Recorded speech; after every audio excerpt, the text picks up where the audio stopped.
Culture is not tradition. Tradition is not culture. They are two separate terms. Culture is evolved way of life. In other words, it is an acceptable and adopted way of life by a particular group of people. But tradition is propagation of that culture for a long period of time, say decades or centuries.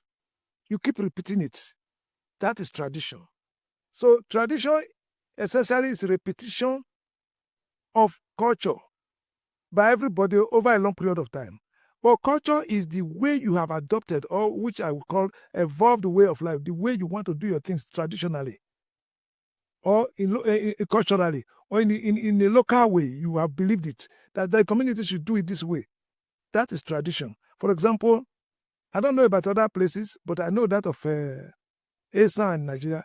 If you want to marry a wife, you must go and do into what you call knocking on the door, otherwise called introduction, announcing to the parents or the family of the girl that you want to marry their daughter. It's only after that you can afford to call that young lady your fiancée. Then, after you have done that one, before you now have to fix a date, your parents will now have to meet that family to now fix a date, that today you want to do the proper traditional marriage. Otherwise, the proper term should have been the cultural marriage. We call it traditional marriage because the culture of marrying a lady in our area has been repeated over centuries. It's now known. In fact, we have internalized it, everybody. Therefore, you call it tradition because it's now being repeated by several other persons, communities, and the rest of it. So, you now discover that you are compelled or required mandatorily to pay the bride price with some items like yam or kola nut and the bride price itself.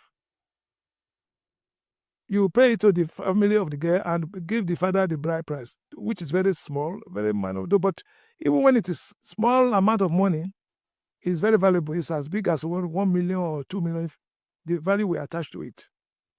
The same way, the way in architecture, the way we have decided to be building in Esa, or even in Nigeria and Africa, has to do with the culture. Because the culture of the Esa man is different from the culture of the Igbo man, is different from the culture of the Yoruba man, different from the culture of the Yoruba man, different from the culture of Hausa man.